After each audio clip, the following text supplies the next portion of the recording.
men over several generations have still not figured out how to get past this fear. And those stress levels are causing a lot of illnesses in your body. Yeah, and you don't want that to be your final call, particularly if you have a family.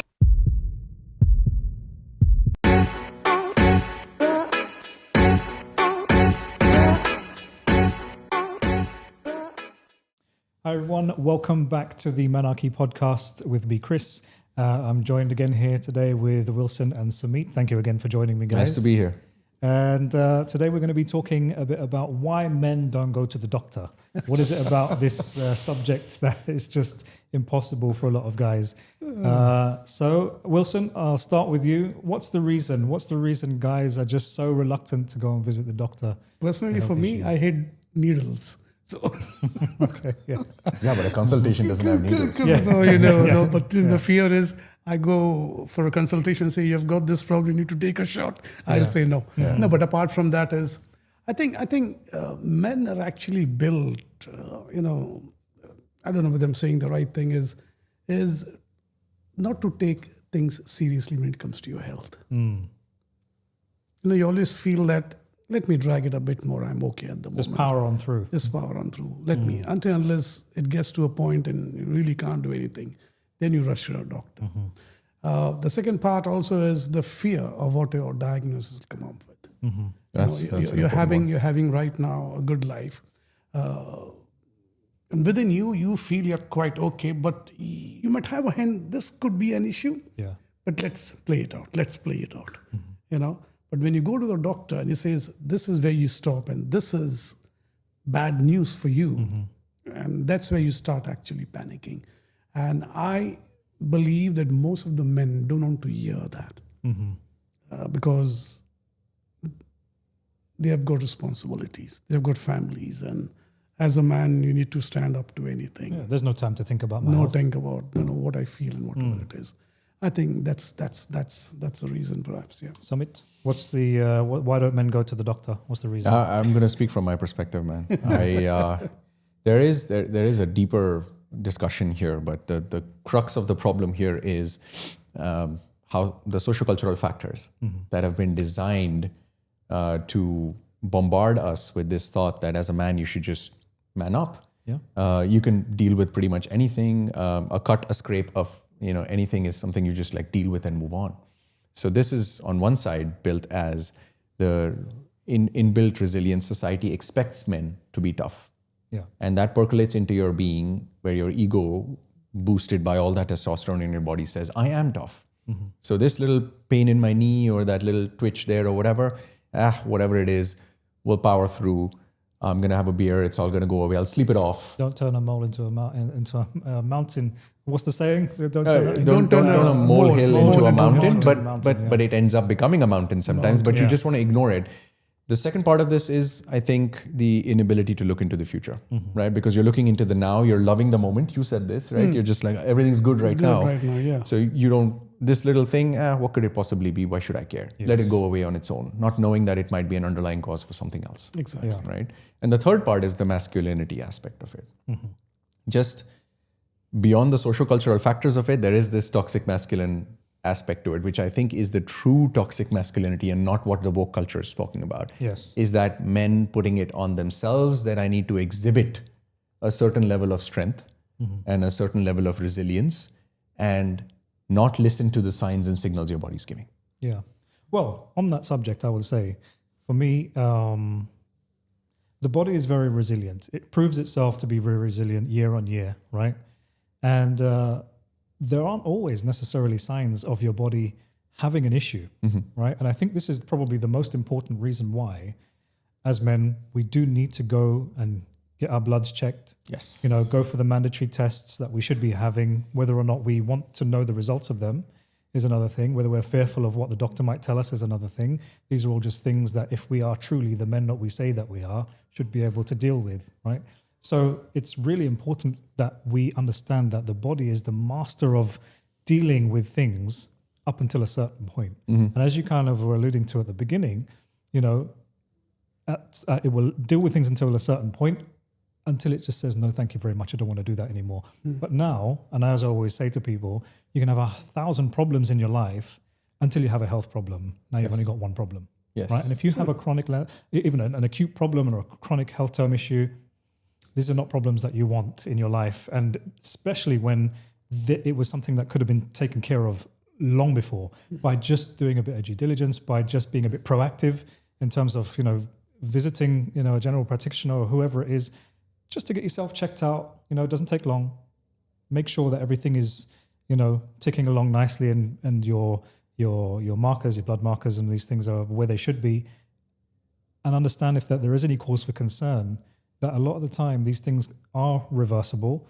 They can be fixed. They might just take measures that are not currently part of your lifestyle. But you just need to make a few tweaks here and there. Yeah. That might help to improve your overall health. Yeah.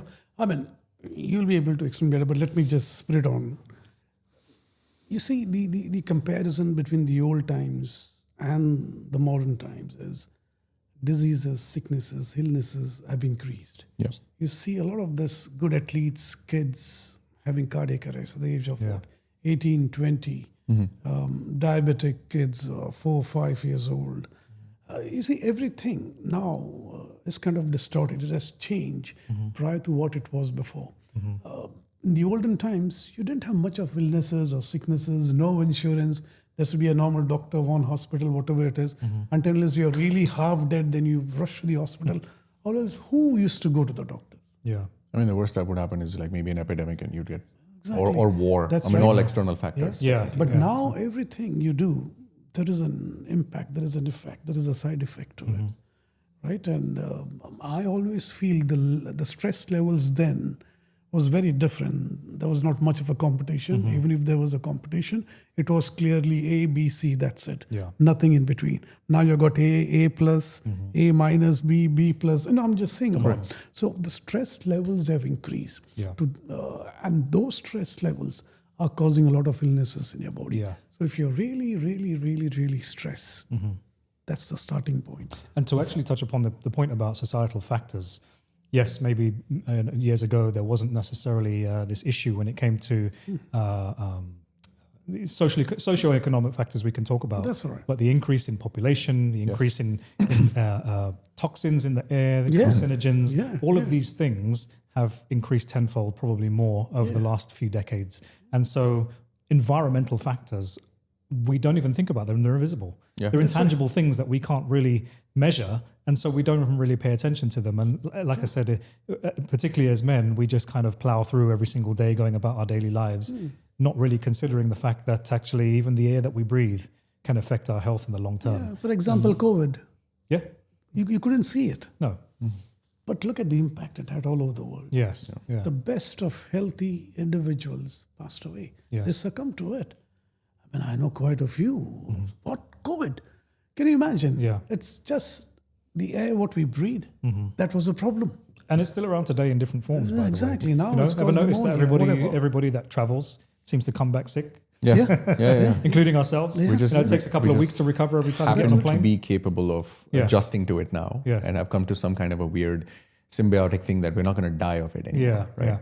But I have an interesting question. Now, you said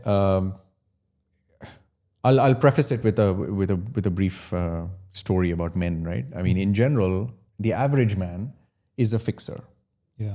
You'll see his car break down, or you'll see the check engine light come up. He'll be like, let me figure this out, right? Let me go take it to the mechanic, because that's the guy who knows about this, if I can't fix it myself, right? I mean, if the cupboard door has started sagging, you know that the hinge is off, you know you can take a first screwdriver one, and yes. screw it in, or if it's like actually become loose and the fiberboard's damaged or whatever, you'll call a carpenter and you'll arrange it, right? So either you're directly fixing it or you're passively fixing it by affecting someone else. Yes. Yeah. In that particular scenario. And yet we don't do that for ourselves, Yeah. right? And at the end of the day, knowing full well that this is something that is also an equivalent of a machine that has performance metrics and very clear defined characteristics, how it needs to behave, what you need to put in it. You're not putting diesel in a petrol car. No. You know that's wrong, right? And yet we're doing this to ourselves. Yeah. My question is, because you have a variety of clients, right? I mean, and you meet them and you see them and all that. From a male perspective, why are they not recognizing this fact that you do need visits to the mechanic when you're doing it already in every other aspect of your life? The average man is, Yes. right? I am. I don't know how ABCs of a car, but I know that when I see the light pop up, I got to go, right? Before this thing shuts down in the middle of the highway, right? So for me, I think in my experience, the first thing is that, like I said, the body is very resilient. So unless something presents itself as an issue, for men there is no issue, right? The second thing is the male ego is a very strong thing. Even if I've had clients in the past, particularly male, who, despite whatever pain they might be experiencing, will just plow through and continue on working through that pain just because they have a particular objective in mind, and actually, it's okay, it will be okay tomorrow or whatever. Mindset is an issue as well. So, like you say, back in the day, these type of things weren't really part of our thinking process, really. I don't know if anybody had insurance then. Right, and so these days it's just like, well, particularly for the older generation, they're still not really part of their thinking. They're still quite set in their ways in terms of how they view their overall health. And also, I think that if you don't know, you don't know. And I think people ignorance is bliss, and people are very comfortable not knowing. And there is that safety aspect of, if I don't know, then nothing can be wrong. And I think that's quite a damaging thing for anyone to think, male, female, but particularly with men, because, in more recent times, and people that I've known have even passed away from illnesses that they didn't even know that they had. Exactly. And this is, by the way, this is the last call, right? And you don't want that to be your final call, particularly if you have a family, and, that people to look after that depend on you. I always give the example of a client of mine who came to me, he wanted to lose weight.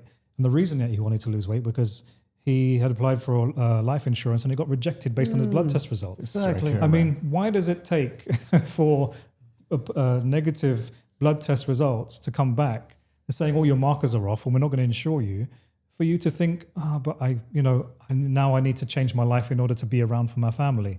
It should be, you should already be thinking, well, I want to be here to see my children get married and my wife to achieve her goals and whatever those things are. You should be already thinking about those things. But Chris, we already know that this is a chronic issue with men, right? Yeah. Beyond the variety of factors that we can throw against the wall, like A, B, C, D, E, men over several generations have still not figured out how to get past this fear, right? There's no solution that has presented itself.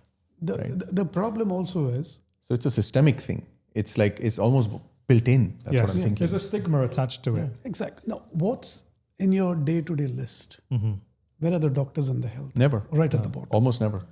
I'll speak about my mental health first to a trainer, then before I would to a doctor. Exactly. Yeah. And that is, in my case, my sister's a doctor. There you go. And I would first talk to my trainer or any other person that I know or a buddy of mine who says like, oh, I remember you had some knee pain. The guy has zero knowledge, right? But I wouldn't call my sister first. Yeah, because those people can't give you a diagnosis. That's true. And sometimes the diagnosis is the biggest issue because now something is actually wrong. Yeah. Rather than just you might have a problem with your meniscus in your knee, but if it hasn't been diagnosed, it's just a pain. It's pain. Do you know what I mean? Ignorance is bliss. Ignorance is bliss. I actually ignored this for 15 years and you suffered the repercussions. Repercussions. You suffer the But repercussions. then during those days, who cares? You know what I'm saying? Yeah.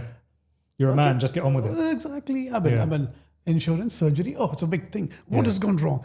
I also feel there is a fear factor. Fear factor not for yourself, but then when you take a diagnosis, go to your wife, brother or sister, you are then thinking what will be their reaction. Oh, a huge lifestyle shift is impending. You understand? Right? A dramatic change to the status quo. Because every time... I talked about the stigma, right? The stigma attached to it is that, man, strong, right? We're designed as these strong beings that can just, for some reason, we're almost like robots in that kind of regard, right? We're just, we are seen as robots and we treat ourselves like robots as well.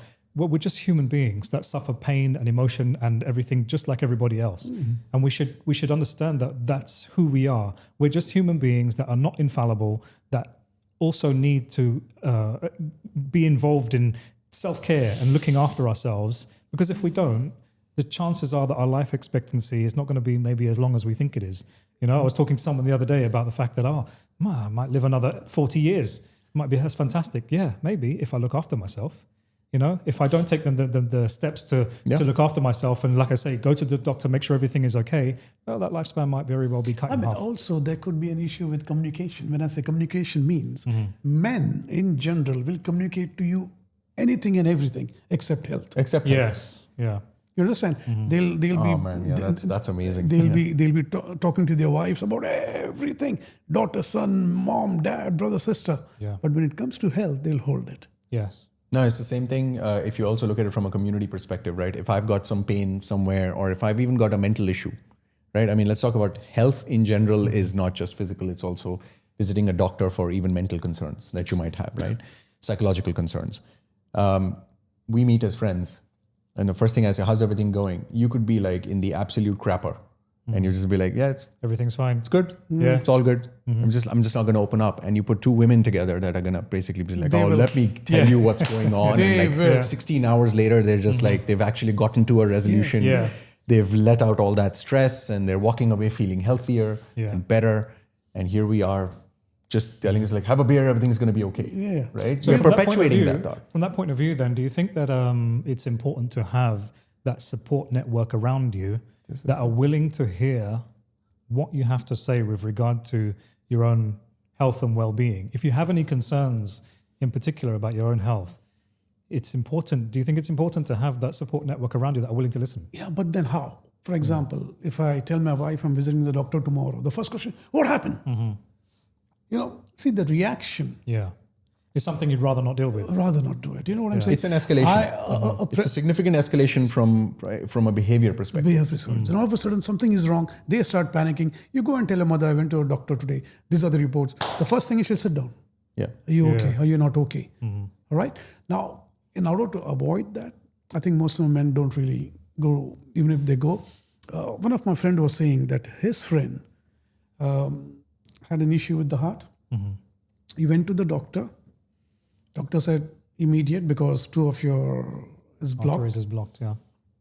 He didn't tell his wife. Can you imagine? Wow. He was in the hospital 24 hours. His wife was searching literally.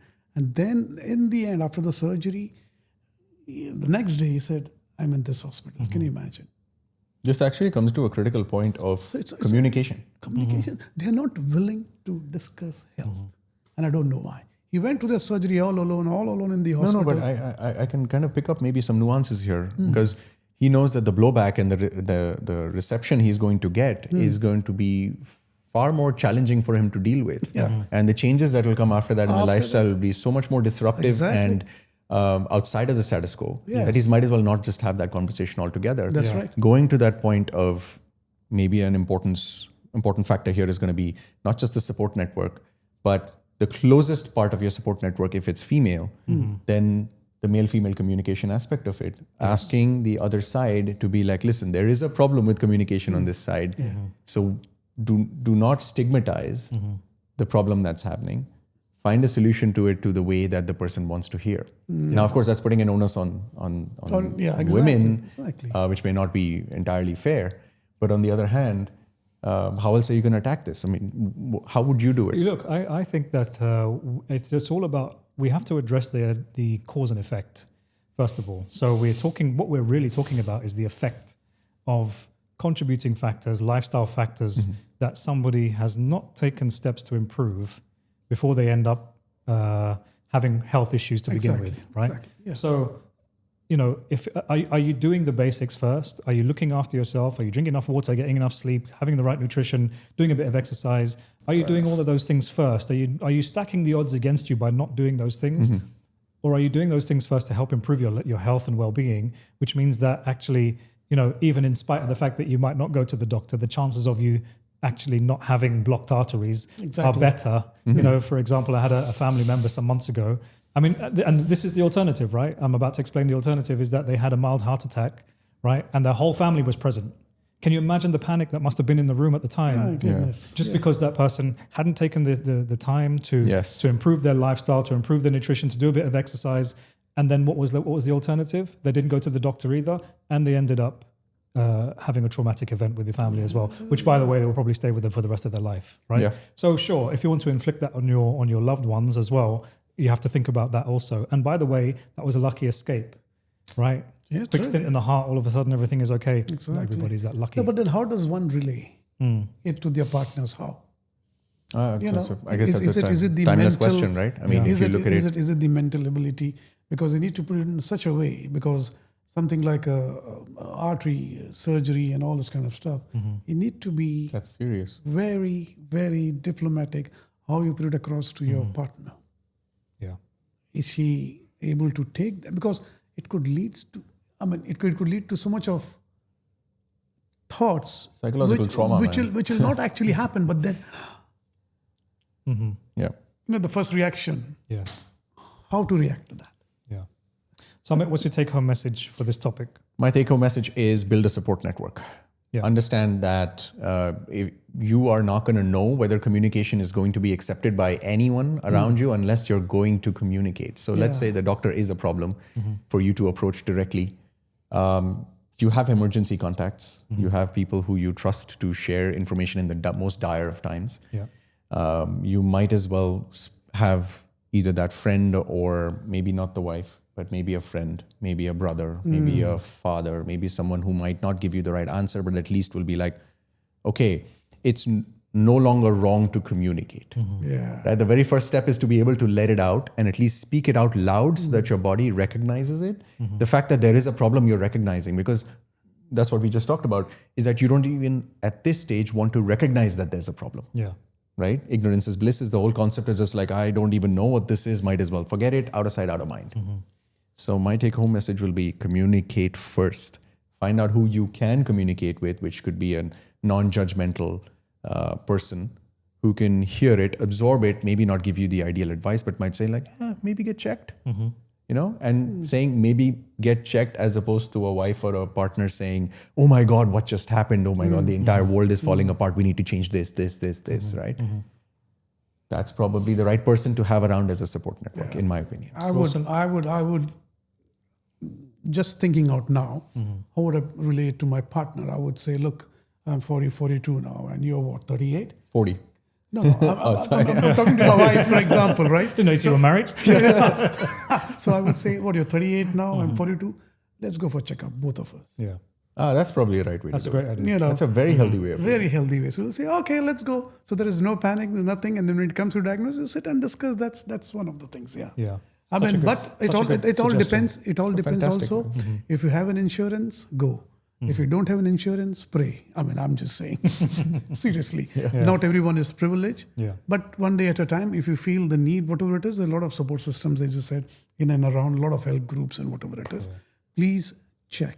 3 months, 6 months. This is actually and very, very, it's amazing. I love this advice. Why? Because now it got me thinking, women are far more prone to go to the doctor yes. and get checked up regularly. Now imagine if they would just add to that a little bit. Just like, could you come with me to the doctor? Yes. Yeah. Right? There you go. And I want to get checked. I'm a little afraid. I want you to be there. It's like you as a man will just go, of course I'm there. Yeah. Big man, come help, yeah. And then he shows up there and just like, oh, by the way, like, why don't you, You also do it, get checked? Why don't you get a blood test too? Why not, Yeah. right? Yeah. And you just like completely remove the barrier, right? Yeah, Exactly, yeah. I think it's we gave the example about the car earlier on, and we understand that actually, there are certain elements of the car that we understand are subject to wear and tear, and when we change them without even, we do servicing and we change the tires and we do these things to the car without the light having to come on. Yeah. Right. And I think that we need to treat our bodies in very much the same way. Absolutely. The light, don't wait for the light to come on before you heed any type of warning or feel like there's anything wrong. Right. Change the tires, get the service done with your body, just in the same way that you would, with your car. Yeah. And I think and every man can really understand what that means and what that analogy is applying to in terms of the body, in terms of how we treat our cars better than we treat ourselves. This is so true. Do you know what I mean? You're right. Yeah. We clean with this, we do Yeah. all this kind of And we stuff. don't- Service on time, absolutely. Yeah. You don't Without delay fail. that. I'd wax my car first Yes. before I would put Before you wax your moisturizer on my skin, right? Yeah, hopefully. Yeah. All right, guys, listen, another fantastic discussion. I Yep. really appreciate your I insights. love this. Yeah. Fantastic insights. Hope you took some useful information. Book that appointment with the doctor. Yes. And go and get yourself checked out. You'll thank yourself for it, and your family will thank you for it as well. Hope you enjoyed the episode. Like, comment, subscribe. Share this. Let us know your opinions, and we'll see you on the next episode. Don't forget to Looking comment. forward to it, guys. Get checked. See y'all. Lovely.